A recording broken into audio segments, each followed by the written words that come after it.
सुबह की नींद को टाटा बाय बाय बोल के मैं जा रही थी ट्रेन स्टेशन। ट्रेन छूटने वाली थी क्योंकि मैं पहली बार ट्रेन पे अकेले ट्रैवल कर रही थी और मेरा साथ दे रहे थे प्रॉब्लम्स, इसलिए हड़बड़ी में मेरा नील टूट गया और मुझे काफ़ी दर्द हो रहा था।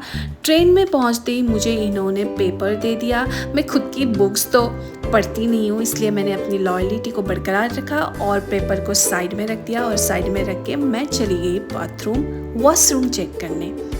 Washroom was pretty clean. दूसरे ट्रेन के कंपैरिजन में फर्स्ट टाइम मैं वंदे भारत में ट्रैवल कर रही थी और मैं सोच रही थी अगर मेरा ट्रेन छूट जाता तो मुझे आदित्य तो नहीं मिलता, क्योंकि मुझे मेरा आदित्य ऑलरेडी मिल गया है, तो उसी को मिलने में जा रही थी। उन्होंने मुझे पहले दिया चाय और चाय बिल्कुल बेकार था, क्योंकि ये लोग गर्म पानी प्रोवाइड करते हैं और वो चाय वाला मसाला का पैकेट प्रोवाइड करते हैं, वही डाल के पीना पड़ता है। फिर मैं घर से लेके गई थी थोड़ा सा मखाना तो रोस्ट करके, तो मैंने वही खाया।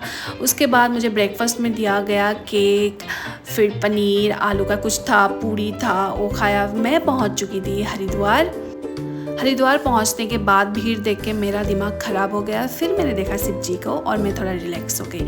हरिद्वार में मैंने लिया एक ऑटो और ऑटो में मैं चली गई ऋषिकेश के लिए। ऋषिकेश पहुंचते ही मुझे लेना पड़ा ई रिक्शा और उसमें जाना पड़ा नटराज चौक, और नटराज चौक से मैं चली गई तहरी के लिए। तो फाइनली मेरा जर्नी स्टार्ट हो चुका था तहरी के लिए।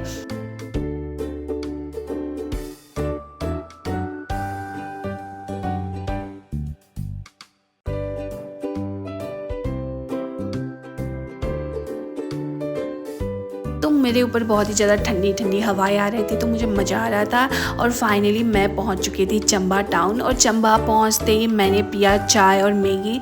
मेरा हालत हो चुका था ख़राब, क्योंकि बहुत ही लंबा जर्नी था, मेरा फेस डल हो चुका था।